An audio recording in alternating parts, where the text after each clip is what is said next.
26 வருட நம்பிக்கை, லட்சக்கணக்கான சந்தோஷ திருமணங்கள். கல்யாணம்னாலே தமிழ் மேட்ரிமோனி தான். கெட்ட கனவுகள் வந்தா கனவுகள் வந்தாலே வந்துட்டு நம்ம ஒழுங்கா தூங்கலன்னு அர்த்தம்னு சொல்லிட்டு நிறைய இடத்துல நான் படிச்சிருக்கேன். இது உண்மையா இல்ல பொய்யா? உண்மைதான். ஆக்சிஜன் சரியாக போகலைன்னாக்கா கெட்ட கனவு. நல்லா போணுச்சு அப்படின்னா ரொம்ப ரிலாக்ஸாக இருப்பீங்க, ஸ்ட்ரெஸ் இருக்காது, ஆன்சைட்டி இருக்காது. இவ்வளோதும் இல்லாத இருக்கும்போது நீங்கள் அடுத்ததை பற்றி ஃபியூச்சரை நினைப்பீங்க. இந்த லங்ஸ் பெயின்லாம் மெயினாக நம்ம இங்கே இருக்கக்கூடிய சதை அடைப்பு மட்டும்தான். ஒரு சண்டை மட்டும் கடுக்காய், கெட்ட கனவு வருது, நான் தூங்காமல் புரண்டு படுத்துட்டு இருக்கேன், கடுக்காய் மட்டும் ஒரு டீஸ்பூன் கொதிக்க வச்சு சாப்பிட்டுட்டோம், ஏன்னா சூடான வாட்டரில் குடிச்சிட்டு தூங்கி பாருங்கள், அந்த தூக்கமே வேறு. ஸோ எல்லா ஆர்கன்ஸும் டயர்ட் ஆக்கின பிறகு அது தூங்குது பார்த்தீங்களா, அது தூக்கம் இல்லை, டயர்டில் சோர்ந்து விழுது தான் அர்த்தம். போயிட்டு நீச்சு அவங்க பேரை லைட்டாக சொன்னால் டக்குன்னு எழுந்திரிச்சிருவாங்க. எழுப்பி பேரை கொட்டி எழுப்புனா கூட தூக்கம் இருக்கலாம், டீப் ஸ்லீப். அப்படிப்பட்ட ஒரு தூக்கம் யார் காமிதோ அது வரப்பிரசாதம். ஸோ இந்த டீப் ஸ்லீப் ஒருத்தங்களுக்கு கிடைக்கணும் அப்படின்னா தூக்கத்துக்கு முன்னாடி என்னெல்லாம் பண்ணணும், என்னெல்லாம் பண்ணக்கூடாது? ஆனால் 2 o'clock வரைக்கும் முழிச்சிட்டு ரீல்ஸ் பார்த்துட்டு இருக்கிறவங்களுக்குலாம் அந்த லைஃப் ரொம்ப கம்மி. டீ சாப்பிட்றோம், அந்த நரம்புகள் சுருங்கும், ரத்த ஓட்டம் இருக்காது, ஆக்சிஜன் இருக்காது, தலைவலி ஃபஸ்ட்டு ஸ்டார்ட் ஆகும். அவங்க தூக்கிறதுக்கான வாய்ப்பே கிடையாது. நம்மளோட சேனல்ல டாக்டர் மாயன் செந்தில் இன்னைக்கு நம்ம கிட்ட பேச வந்திருக்காங்க. எந்த டாபிக் பத்தினா, இன்னைக்கு நிறைய பேர் சொல்ற ஒரு முதல் கம்ப்ளைண்ட் என்ன, எனக்கு தூக்கம் வரதில்ல, நிம்மதியா தூங்கி பல நாள் ஆச்சு, அப்படியே தூங்கினாலும் பாதியில தூக்கம் கலைஞ்சிருது. இதெல்லாம் தாண்டி ரொம்ப சின்ன வயசுல, அதாவது ஒரு 30 இயர்ஸ்க்குள்ளேயே வந்துட்டு கொரட்டை விடுற ப்ராப்ளம் வந்து நிறைய பேருக்கு இருக்கு. ஸோ இது எல்லாத்துக்கும் என்ன தீர்வுன்றதை இந்த வீடியோ ஃபுல்லா நம்ம பார்க்க போறோம். வாங்க சார்கிட்ட போய் பேசி தெரிஞ்சுக்கலாம். வணக்கம் சார். வணக்கம். எப்படி சார் இருக்கீங்க? நல்லா இருக்கேன். ஸோ இந்த தூக்கமின்மை அப்படின்ற பிரச்சனை வந்து இன்னைக்கு பலருக்கும் இருக்குல்ல. ஸோ ஒரு மனுஷனுக்கு சாதாரணமாக நைட் ஆனாலே தூக்கம் வரணும், ஆனால் எனக்கு தூக்கம் வரமாட்டேங்குது அப்படின்னா அதுக்கு என்ன காரணமாக இருக்கும்? இன்சோமைனியா, அதாவது இது இன்சோமைனியா ப்ராப்ளம் சொல்லுவாங்க. நம்ம பிரெயினில் வந்து பார்த்திங்கன்னா சுவிட்ச் ஆன் ஆஃப் இருக்கும். அந்த காலத்துலலாம் பார்த்தீங்கன்னாக்கா ஒரு 6 மணி ஆனிச்சினாலே என்ன ஆகுவாங்கன்னா கொஞ்சம் தூக்கம் வர ஆரம்பிச்சிடும். அப்போல்லாம் வந்து ஸ்ட்ரீட் லைட் கூட கிடையாது. சூரியன் போன உடனே அடுத்தது அந்த சூரியன்லேருந்து பேட்டரி ரீசார்ஜ் மாதிரி தான் பண்ணி வச்சுருப்பாங்க. அது 1 hour வரைக்கும் தாங்கும். அதுக்கப்புறம் ஆட்டோமேட்டிக்காக கண் சுழல ஆரம்பிச்சிடும். நல்ல ஆரோக்கியமாக இருந்தாங்க, ரொம்ப ஆயுளோடு இருந்தாங்க. தூக்கம் இன்றைக்கி அதை கெடுத்துக்கிட்டு தான் உழைக்கிறேன், அதுக்கு கெடுத்துக்கிட்டு தான் எல்லோரும் போய் அதை செய்கிறேன்னு சொல்லிட்டு அந்த வாழ்க்கை லைஃப் ஃபார்ம் அப்படின்னு சொல்லுவாங்க, அதாவது வாழ்க்கையோடைய ஓட்டம், அதை எடுத்துக்கிறாங்க. தூக்கம் அப்படிங்கிறது பார்த்திங்கன்னா ஒரு மனுஷனுக்கு நைட் ஃபுல்லாக இருக்கணும். இன்றைக்கி ஷிஃப்ட் ஒர்க், ஆமாம், அதில் தான் ஃபஸ்ட்டு அவங்களுடைய பாதி லைஃபை எடுத்துக்கிற ஒரு விஷயம். ஸோ அப்போ இன்சோமைனியா எங்கேருந்து வருது? ஸ்ட்ரெஸ்ஸு, ஆன்சைட்டி, இவ்வளோ பிரச்சனையில் அவங்களுடைய கடன் பிரச்சனையாக இருக்கலாம், பர்சனல் இஷ்யூவாக இருக்கலாம். இதனால தான் யோசிக்கிறது, இந்த மோட்டு வேலையை பார்த்துக்கிட்டே இருக்கிற விஷயம், மீன்ஸ் மேலே பார்த்துட்டு இருக்கிற ஒரு விஷயம் எல்லாத்துக்குமே ஆட்டோமேட்டிக்காக யோசிச்சாலும் மேலே போயிடும். அதாவது பிரெயினுடைய தன்மை அப்படி தான். ஸோ சுவிட்ச் ஆன் சுவிட்ச் ஆஃப் அப்படி இருக்கிற ஒரு பட்டன் இருக்கும். ஸோ கரெக்டாக தூக்கம் வரும்போது அது ஆஃப் பண்ணணும். நம்ம என்ன பண்ணுவோம், இழுத்து பிடிச்சி உட்காந்துருப்போம், மொபைல் நோண்டிகிட்டு இருப்போம். அது தூக்க கண்ணை சொருகும், ரொம்ப டைட் பண்ணி நம்ம அது வந்து வேலை இருக்கிறதுனால என்ன பண்ணுவோம், அதுக்காக என்ன பண்ணுவோம், ஒரு டீ சாப்பிட்றோம், இல்லை அதை வந்து கண்ட்ரோல் பண்ணுவோம். இதுதான் ஃபஸ்ட்டு அந்த லைட் ஒரு எலாஸ்டிக்கை நம்ம என்ன பண்ணுவோம், அதை இழுத்து கொண்டு வரும். நம்ம இழுத்து கொண்டு வரும், ஒரு ரப்பர் பேண்டை இழுக்க என்ன பண்ணுற, ரப்பர் பேண்ட் லூஸ் ஆகிடும். அதுதான் ஃபைனலி தூக்கம் வராமல் அப்படியே பர்மனெண்ட்டாகவே கொடுக்கணும். இதுக்குத்தான் ஆசைப்பட்டியா ராஜகுமாரிங்கிற மாதிரி என்ன ஆகும்னு கேட்டால், இந்த தூக்கம் இந்த பிரெயின் என்ன பண்ணும், தூங்காமல் இருக்கிறதுக்கான அத்தனை வேலையுமே செய்யும். ஸோ நாளையில் பழக்கமாக என்ன ஆகுது, அவங்க தூக்கிறதுக்கான வாய்ப்பே கிடையாது. இதுதான் அந்த இன்சோமைனியா பிரச்சனை, ஆன்சைட்டி, ஸ்ட்ரெஸ்ஸு இதுக்குள்ளே வருது. ஸோ இதை பேஸ் பண்ணி தான் குரட்டையும் என்ன ஆகுது, டோட்டலாக பிரெயினில் வந்து பார்த்திங்கன்னா ஆக்சிஜன் லெவல் போகலை அப்படின்னு கேட்டிங்கன்னா, நம்ம ப்ரீத்திங் லெவல் ஆக்சிஜன் லெவலுக்கு சரியாக போகலை அப்படின்னு கேட்டிங்கனாக்கா லங்ஸில் ப்ராப்ளம் வரும், இன்ஃப்ளமேஷன் மாதிரி. அதில் வந்து பார்த்திங்கன்னா வைரஸ் ஃபார்ம் ஆகும். ஏன்னா ஒரு தண்ணித்தன்மை இருந்துகிட்டே இருக்கும், ட்ரை ஆகணும் உருவாகணும். ஆனால் இது எப்போ பார்த்தாலுமே வந்து பார்த்திங்கன்னா தண்ணித்தன்மையாக இருந்துச்சுன்னா அங்கே என்ன ஆகும், வைரஸ் ஆகும். அப்போ லங்ஸ் வந்து பார்த்திங்கனாக்கா அங்கே வந்து இன்ஃபெக்ஷன் ஆகிடுச்சு அப்படின்னு கேட்டிங்கனாலே ஆட்டோமேட்டிக்கலாக இங்கே இருக்கக்கூடிய சைனஸ் பேக்லேயும் வந்து இன்ஃபெக்ஷன் ஆகிடும். ஒரு ஸ்பான்ஸில் தண்ணி வச்சுட்டு இப்படி வச்சுருங்க, ஒரு 1 week கழிச்சு பார்த்திங்கன்னா அங்கே வைரஸ் வந்துடும். ஏன்னா அங்கே தண்ணியோட சொதன்னு இருக்குது பார்த்தீங்களா, எப்படி கீழே சேரில் சொதன்னு அங்கே வந்து பாக்டீரியாஸ் வந்துடுது. அதே மாதிரி தான் இங்கே அந்த பாக்டீரியாஸ் தான் என்னாகும், இந்த இடத்துல மூக்கு அடைப்பு, சதை அடைப்பு அப்படின்னு சொல்லுவாங்க. சில பேருக்கு வந்து நல்லா ஸ்ட்ராங்காக இருக்கும், சில பேருக்கு பலூன் மாரி இருக்கும், குத்தி விட்டால் உடஞ்சிடும். சில சமயத்தில் அந்த அடைப்பு வரும், சில பேருக்கு போயிடும். ஸோ இந்த குரட்டைங்கிறத பார்த்திங்கன்னா அங்கே இருக்கும்போது இந்த ஸ்னோரிங் வந்து பார்த்திங்கனாக்கா அந்த மாதிரி விசில் ஊதுற மாதிரி தான் என்னாகும், நடுவில் ஒரு சின்ன சவுண்டு வருதுல, சாதாரணமாக ஒரு ஃப்ளூட்டில் இருக்கிறது பார்த்திங்கன்னா இருக்காது, காற்று வரும்.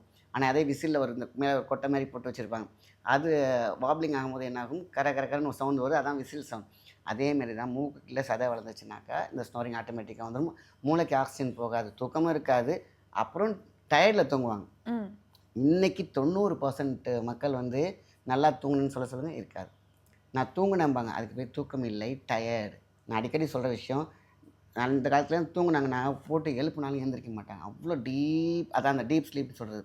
இன்றைக்கி டீப்ஸில் ஸ்லீப், அந்த ஸ்லீப்பை கூட என்ன நினைக்கிறாங்கனாக்கா, அது தூக்கம் நினைக்கிறாங்க. இல்லை, டயர்ட். சும்மா ரெஸ்ட் அவங்க எடுக்கிறேன். அவங்க உழைக்கிறது, ஃபோனில் பார்க்குறது, கண்ணை டயர்டாக்கிறாங்க, பிரெயினை டயர்டாக்குறாங்க. ஸோ எல்லா ஆர்கன்ஸும் டயர்டாக்கின பிறகு அது தூங்குது பார்த்தீங்களா, அது தூக்கம் இல்லை. டயர்டில் சோர்ந்து விழுது தான் அர்த்தம். போயிட்டு நீச்சு அவங்க பேரை லைட்டாக சொன்னாலும் டக்குன்னு எழுந்திரிச்சிருவாங்க. இல்லைன்னா யாராவது கிராஸ் பண்ணாலும் டக்குன்னு எழுந்திரிப்பாங்க. அப்படி தூக்கம் இருக்கக்கூடாது. எழுப்பி பேர் கொட்டி எழுப்புனா கூட தூக்கம் இருக்கலாம், டீப் ஸ்லீப். அப்படிப்பட்ட ஒரு தூக்கம் யாருக்கு அமையுதோ அது வரப்பிரசாதம். யாருக்கு இருக்குது? யாருக்குமே கிடையாது. ஸோ இந்த டீப் ஸ்லீப் ஒருத்தங்களுக்கு கிடைக்கணும் அப்படின்னா தூக்கத்துக்கு முன்னாடி என்னெல்லாம் பண்ணணும், என்னெல்லாம் பண்ணக்கூடாது? ரைட். மொபைலில் வந்து பார்த்தீங்கன்னாக்கா, இன்றைக்கி வந்து மொபைல் தான் உலகம். எல்லாமே இருக்குது. ஒரு 9:30 வரைக்கும் பார்த்துட்டு அதை ஆஃப் பண்ணி, பர்டிகுலராக கொஞ்சம் கஷ்டம்தான். டோப்போமைன் வந்து பழகிருக்கும் அதில். அப்போ என்ன ஆகும்னு கேட்டிங்கன்னா, 1 ஹவர் கம்பல்சரி போய் உள்ளே பூட்டி வச்சிட சொல்லுங்கள், எல்லா வேலையும் முடிச்சுட்டு. தூங்குறதுக்கு ஒரு மணி நேரம் ஆமாம், முன்னாடி. 1 ஹவர் கேப்பில் விட்டுட்டு சாப்பிட்ட பிறகு ஃப்ரீயாக கொஞ்சம் இயற்கையாக பார்க்க முடியும். டிவி கூட பார்க்காம அடுத்தடுத்த நாள் வேலையை கூட யோசிக்கலாம். கொஞ்ச நேரம் உட்காந்து டீப் ப்ரீத், இன்ஹேல் எக்ஸேல் பண்ணாங்கனாலே அதுவே அவங்களுக்கு பிடிக்கும். நான் பழக்கத்தில் வரும்பொழுது, சரி என்னடா இவ்வளோ பெரிய ஒரு டாக்ஸிக்கான ஒரு விஷயத்தில் இருந்தோமே, இந்த சின்ன டீப் ப்ரீத்து இதில் இருக்கக்கூடிய ஒரு ஆனந்தம் பெரிய விஷயம். இது கரெக்டாக அவங்க பழக டெய்லி நைட் 10 மணிக்கு படுக்கிறாங்களா, மீன்ஸ் 8 மணிக்கு படுக்கிறது நல்ல. 8 மணிக்கு சாப்பிட்டு 9 மணிக்கு படுக்கிறது ரொம்ப சூப்பர். வேறு வழி இல்லை. இப்போ 10 o'clock வச்சுக்கலாம். ஆனால் 2 o'clock வரைக்கும் முழிச்சிட்டு ரீல்ஸ் பார்த்துட்டு இருக்கிறவங்களுக்குலாம் அந்த லைஃப் ரொம்ப கம்மி. ஏன்னா ரத்தம் சுண்டி போகும், மூளை சுண்டி போகும், மூளை சூடு உருவாகும், சோலார் ப்ளஸ் அலைன்மெண்ட் மாறி போகும், ஃபேஸ் வந்து அடி வாங்கும். பார்த்தீங்கன்னாக்கா சீக்கிரமாக ரொம்ப இப்போ உள்ளவங்களுக்குலாம் ஏஜ் அவுட் ஆகிறதுக்கு காரணம் என்ன? அந்த காலத்துலலாம் 80-90 வயசில் தான் ஃபேஸ் சிங்க் ஆகும். அந்த அளவுக்கு உணவு இருந்துச்சு. ஸோ இப்போ பார்த்தீங்கன்னாக்கா இந்த மாதிரி பழகுனாங்கன்னா நல்லாயிருக்கும். இன்னொன்று வந்து பார்த்தீங்கன்னாக்கா, இது வந்து என்னால் முடியல, நம்மளா ஏதாவது ஒரு மருந்து இருக்கா ஹெர்பல்னாக்கா 100% இதான் ஜாதிபத்திரி பூ. ஜாதிபத்திரி பூ வந்து நாட்டு மருந்து கடையில் வாங்கினீங்கன்னாக்கா, வாங்கி வெயிலில் நல்லா காய வச்சு அப்பள மாதிரி காஞ்சிடும். அதை நல்லா மிக்சியில் பவுடர் பண்ணி வச்சுட்டு பாலில் வந்து ஒரு 1/2 டீஸ்பூன், ஃபஸ்ட் டைம் ஸ்டார்ட் பண்ணும்போது, அடுத்தது 1 வாரம் 2 வாரம் கழிச்சு ஒரு டீஸ்பூன் எடுக்கலாம். அவ்வளோ சூப்பராக இன்சோமேனியா ப்ராப்ளம் இருக்காது, கொரட்டை ப்ராப்ளம் இருக்காது, பிரெயினுக்கு அவ்வளோ ஆக்சிஜன் போகும். இது வந்து டெய்லி எடுத்துகிட்டு ஒரு சண்டே மட்டும் கடுக்காய். ஓகே. கடுக்காய் அவ்வளோ அழகாக ஆக்சிஜன் கொடுக்கும் பிரெயினுக்கு. கெட்ட கனவு வருது, நான் தூங்காமல் புரண்டு படுத்துட்ருக்கேன், நீ என்ன டென்ஷனாக வேணால் இருந்துட்டு போங்க, கடுக்காய் மட்டும் ஒரு டீஸ்பூன் கொதிக்க வச்சு சாப்பிட்டுட்டோம், இல்லைன்னா சூடான வாட்டரில் குடிச்சிட்டு தூங்கி பாருங்கள், அந்த தூக்கமே வேறு. இன்னொரு முக்கியமான டிப்ஸ் என்னென்னு கேட்டிங்கன்னா, ஜாதிபத்திரி பூ 1 வாரம் ஃபுல்லாக, சண்டே ஒரு நாள் மட்டும் கடுக்காய். இது ஒரு ப்ராசஸ். அடுத்தது வந்து பார்த்திங்கனாக்கா, நம்ம டோப்போமைன் விஷயத்துக்கு வரேன். இந்த மொபைலை வந்து ஆஃப் பண்ணிடணும். நீங்கள் சைலண்ட்டில் கூட போடக்கூடாது. என்ன ஒரு டைட்டான ஒர்க்காக இருந்தாலும் சரி. சில பேர் என்ன பண்ணுவாங்க, வெளியூரில் இருப்பாங்க, அப்பா அம்மா அங்கே ஊரில் இருப்பாங்க, வயசானவங்க இருப்பாங்க, அதுக்காகவே நைட் டைமில் ஏதாவது ப்ராப்ளம்னு ஆன் பண்ணி வச்சுருப்பாங்க. ஸோ அதை ஒன்றும் பண்ண முடியாது. இல்லைனா அட்லீஸ்ட் பக்கத்தில் எல்லாம் சொல்லலாம், நீங்கள் நல்லா தூங்கணும்னு நினச்சிங்கனாக்கா உங்கள் மொபைல் மட்டும் ஒரு டெஸ்ட்மோனியல் ஆஃப் பண்ணிவிட்டு படுத்து பாருங்கள், இந்த டீப் ஸ்லீப் கிடைக்கும். ஏன்னா மொபைலுக்கும் ஒரு ஃப்ரீக்வன்சி, இப்போ நான் உங்கள்கிட்ட பேசிகிட்டு இருக்கேன்னா, என் மொபைல் நீங்கள் வச்சுருக்கேன்னா, கால் வரத்துக்கு 1 செகண்டுக்கு நம்ம நிச்சயம் நம்ம தலை திரும்பும் வரத்துக்கு முன்னாடி. ஏன்னா பிரெயினுக்கு இருக்கும் அடிக்ட் ஆகி பழகிருக்கும். ஓகே. கால் வரத்துக்கு, சிக்னல் வரத்துக்கு முன்னாடி. இப்போ பேசிட்டிங்கன்னா, இப்போ சொன்னதுனால நீங்கள் பார்க்குறீங்க, நீங்கள் பேசிகிட்ருக்கீங்க, ஃப்ரெண்ட்ஸ்லாம் தெரியாது, நீங்கள் வரத்துக்கு முன்னாடி அசால்ட்டாக பார்ப்பீங்க கார் வரும்போது, அது அட்ராக்ட் பண்ணியிருக்கும். ஸோ அப்போ கனெக்டிவிட்டி பிரெயினுக்கும் இதுவும் எப்பொழுதுமே சூடாகிட்டே இருக்கும். உங்கள் மொபைல் ஒர்க்லேருந்து சூடாகும் பார்த்தீங்களா, அதுமாரி அந்த பிரெயின் சூடாக இருக்கும். அப்போ என்ன ஆகும், அந்த நரம்புகள் சுருங்கும், ரத்த ஓட்டம் இருக்காது, ஆக்சிஜன் இருக்காது, தலைவலி ஃபஸ்ட்டு ஸ்டார்ட் ஆகும், டென்ஷன் இருக்கும், கண் பார்வை குறைய ஆரம்பிச்சிடும். அடுத்தது பேன்க்ரியாஸ், சுகர், பிபி இங்கே தான் வருது. ஸோ மொபைலை மட்டும் ஆஃப் பண்ணிவிட்டு தூங்கி பாருங்கள், நல்லா தூக்கம் இருக்கும். ஸோ இதுலேயே கிட்டத்தட்ட 80% ஆஃப் வியாதி நமக்கு இருக்காது. இதுமாதிரி நான் சொன்னேன் பார்த்தீங்களா, அப்பா அம்மா இருப்பாங்க, தூரத்தில் இருப்பாங்க, சிக்காக இருப்பாங்க, அவங்களுக்கு வேறு வழி இல்லை, சைலண்ட்லியாக வச்சுக்கணும். நீங்கள் வந்து திருச்சியில் ஃபோனை ஆன் பண்ணிவிட்டு நீ இங்கே சென்னையில் தூங்கினாலும் ஃப்ரீக்வன்சி இருக்க தான் இருக்கும், மூளை முழிச்சிக்கிட்டு தான் இருக்கும், எப்போடா அந்த கால் வரும் உங்களுக்கு இன்டிமேட் பண்ணணுன்ற. அப்போ அது ரன்னிங்கில் இருக்கும்போது எப்படி இருக்கும், எப்படி தூங்குவீங்க, அலர்ட் பண்ணிக்கிட்டே இருக்கும், உங்களை தூங்க விடாது. நீங்கள் உங்கள் மூளைக்கு தெரியணும் இந்த சுவிட்ச் ஆஃப் பண்ணிட்டேன், அப்போ தான் அதுக்கும் உங்களுக்கும் மொபைலுக்கும் உங்களுக்கும் இருக்கிற கனெக்ஷன் கட் ஆகும். அது வரைக்கும் நீங்கள் சைலண்ட்டில் வச்சுருந்தாலும் கனெக்டிவிட்டி இருந்துகிட்டே இருக்கும், மூளை சூடாகிட்டே இருக்கும், எப்படி தூங்குவீங்க, டயர்ட், அதுக்கு பேர் தூக்கம் கிடையாது. ஸோ நல்லா தூங்கணும்னு நினச்சா ஃபோன் ஆஃப் பண்ணணும் ஃபஸ்ட்டு. ஜாதிபத்திரி பூ இருக்கு இல்லையா, அது செம ரிசல்ட்டு, ஸ்ட்ரெஸ் இருக்காது, ஆன்சைட்டி இருக்காது. அதேமாதிரி கடுக்காய் வாரத்துக்கு ஒரு தடவை, வயிறும் சுத்தமாகும், பிரெயின் சுத்தமாகும், பிரெயினில் இருக்கிற குப்பையெல்லாம் காணாமல் போயிடும். ஸோ இதை எடுத்தாலே போதும் உங்களுக்கு தூக்கத்துக்கு. கொரட்டைக்கு நாட்டு மருந்து கடையில் இருக்கக்கூடிய அணு தைலம், இது ஒன்று தான் தீர்வு, செம்ம ரிசல்ட். நைட்டு படுக்க போகும்போது நல்லா அண்ணாந்துட்டு 2 ட்ராப் இதில் ஒரு ட்ராப், இதில் ஒரு ட்ராப். அடைப்பு, சதை அடைப்பு, அதேமாரி வந்து பார்த்திங்கனாக்கா ஏதாவது வைரஸ்னால் இருக்கக்கூடாது, இங்கே இருக்கக்கூடிய சைனஸ் பேக்கில் இருக்கக்கூடிய வைரஸ் எல்லாம் காலியாயிடும். அந்த தைலம் பேர் என்ன சொன்னீங்க? அணு தைலம். அணு தைலம். ஓகே. இதோ அவ்வளோ பெரிய சூப்பர். தலைவலி இருக்காது, ஆன்சைட்டி இருக்காது, ஸ்ட்ரெஸ் இருக்காது. ஆக்சிஜன் வந்து பிரெயினுக்கு அவ்வளோ சூப்பராக போகும். ஹார்ட்டோடைய அந்த பம்பிங் லெவல் இருக்குது பார்த்திங்க இன்க்ரீஸ் ஆகும். ஏன்னா ப்ரீத் தான் போய் ஃபுல் ஆக்சிஜன் லெவல் கொடுக்கணும். நம்ம இங்கே அடைச்சிருந்துச்சுன்னா எங்கே போகும்? 50% தான் போகும். அப்போ இஎஃப் லெவல் எவ்வளோ இருக்கும்? ரொம்ப கம்மியாயிரும். ஸோ அது இப்போ சர்ஜரிக்கு போவாங்க. அணு தைலம் மட்டும் போட்டாலே போதுமான விஷயந்தான். வித்தின் 1 வீக்கில் செம்ம ரிசல்ட் கிடைக்கும். இது எல்லா ஏஜ் குரூப்பில் இருக்கவங்களும் எடுத்துக்கலாம், தாராளமாக எடுத்துக்கலாம். 10 வயசுக்கு மேலே. ஏன்னா எப்படியும் 30-35 வயசுக்கு மேலே தான் இந்த பிளாக்கே வரும். அப்போது அது வரைக்கும் சின்ன வயசுங்களுக்கு வராது. அது வளர்ந்து அது இன்ஃபெக்ஷன் ஆகி அது வந்து பார்த்திங்கன்னா அந்த நமக்கு நார்மலாக ஏதாவது இன்ஃபெக்ஷன் ஆச்சுன்னா ஒரு மாதிரி கொப்பளம் மாதிரி வந்துடும் இல்லையா? அந்த மாதிரி தான் உள்ளே அடைச்சிட்ருக்கும். நம்ம பார்க்காம கவனிக்காமல் இருந்தோம்னா அது இறுகி கல்லாகி அப்படியே ஸ்ட்ராங்காகவே இருக்கும். இந்த அணு தைலம் போய் என்ன பண்ணுன்னு கேட்டிங்கன்னா, அந்த வைரஸை க்ளீன் பண்ணி அதை வந்து அந்த மூக்கு நடுவில் இருக்கிற அந்த சதையை குறைச்சிடும் ஈஸியாக.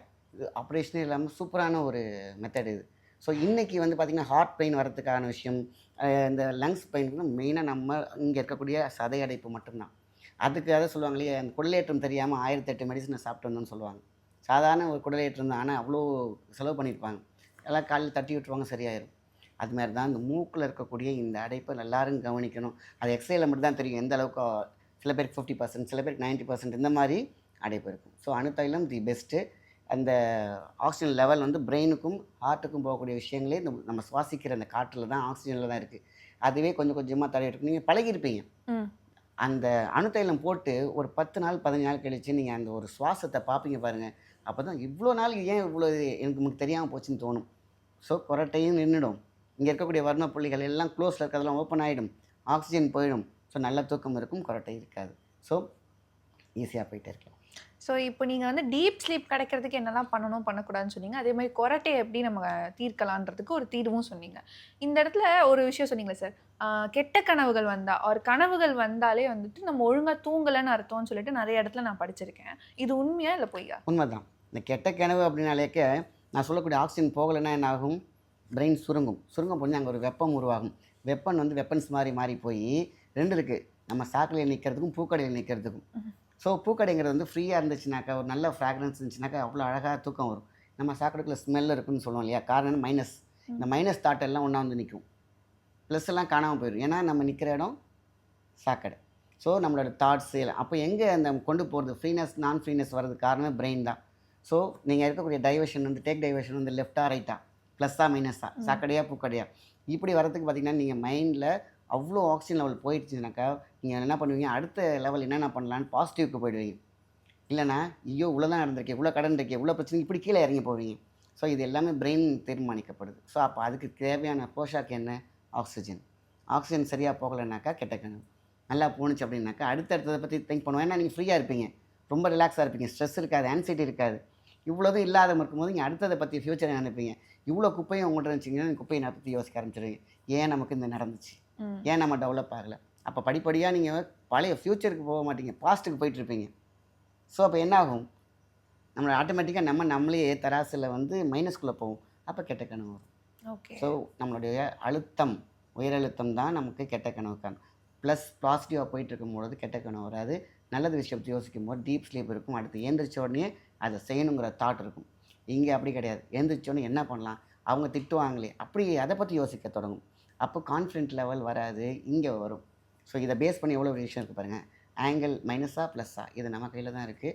ஆனால் இந்த மாதிரியான விஷயங்கள் பிரெயினை நம்ம சாஃப்டாக மொபைல்குள்ளார போகாமல் கொஞ்சம் தேவை எனக்கு எல்லாமே அதில் தான் இருக்குது. அதை வந்து கரெக்டாக 9:30க்கு ஆஃப் பண்ணி போட்டுருங்க. எவ்வளோ தலைப்போகிற வேரியமாக இருந்தாலும் சரி. ஸோ ஆஃப் பண்ணி போட்டிங்க அப்படின்னு கேட்டிங்கனாக்கா, நீ வேணால் வந்து இந்த வீடியோ பார்க்குறங்க அத்தனை பேரும் மொபைலை சுவிட்ச் ஆஃப் பண்ணிவிட்டு தூங்கி பார்க்க சொல்லுங்கள் ஒரு 2 நாள். அப்படியே ஒரு சொர்க்கமான தூக்கம் இருக்கும், சந்தோஷம் இருக்கும், ஸ்ட்ரெஸ் இருக்காது. அடுத்தது ஓடுறதுக்கான கான்ஃபிடென்ட்டை மூளைக்கு கொடுத்துரும். இதுதான் வந்து நீங்கள் டெஸ்டிமோனியலாகவே பார்க்கலாம். இந்த ஆஃப் பண்ணி வைக்கிறேன், சைலண்ட்டில் வச்சுக்கிறேன், வைபரில் வச்சு ஆஃப் பண்ணணும், ஆஃப் பண்ணிட்டேங்கிறது மூளைக்கு தெரியணும். இப்படி தூங்கி பாருங்கள். அன்றைக்கி தான் நீங்கள் டீப் ஸ்லீப்புங்கிற ஒரு வார்த்தைக்கு ஒரு அர்த்தம் புரியும். ஜாதிபத்ரி பூ. இந்த பால்ல வந்து ஜாதிபத்திரி பூ போட்டு நம்ம குடிச்சோம்னா நல்லா தூக்கம் வரும்னு சொன்னீங்க. சில பேர் இந்த பாலெல்லாம் எடுத்துக்காம ஒரு வெயிட் தண்ணியில லாஸ்ல எடுக்கலாம், இருக்காங்க. வாட்டர்ல எடுக்கலாம். இதெல்லாம் தாண்டி சில டீஸ் வந்து சொல்றாங்களே சார், இது Green வந்து நம்ம tea. பாடியை வந்து ரிலாக்ஸ் பண்ணணும். அந்த மாதிரி ஏதாவது ஒரு 2-3 டீ சஜஸ்ட் பண்ணுங்க. க்ரீன் டீ வந்து பார்த்தீங்கன்னா கெட்ட கொழுப்பை வந்து குறைக்கும். நல்லது கெட்டதை வந்து நல்ல கொழுப்பையும் கெட்ட கொழுப்பையும் பேலன்ஸ் பண்ணி கொடுக்கும். ஓகே. ஸோ அப்போ லிவர் வந்து நல்லா இருந்துச்சுன்னா, அது நல்ல ஆரோக்கியமாக இருந்துச்சுனாக்கா இந்த பிரச்சனையே டோட்டல் பிரச்சனையே வராது. ஸோ அது மாதிரி க்ரீன் டீ தாராளமாக எடுத்துக்கலாம். ஸோ அதுக்கப்புறம் பார்த்தீங்கன்னா இந்த மாதிரி ஜாதிபத்ரி, ஜாதிக்காவுடைய பவுடர் இந்த மாதிரி எடுத்தாலே போதுமான விஷயம் தான்.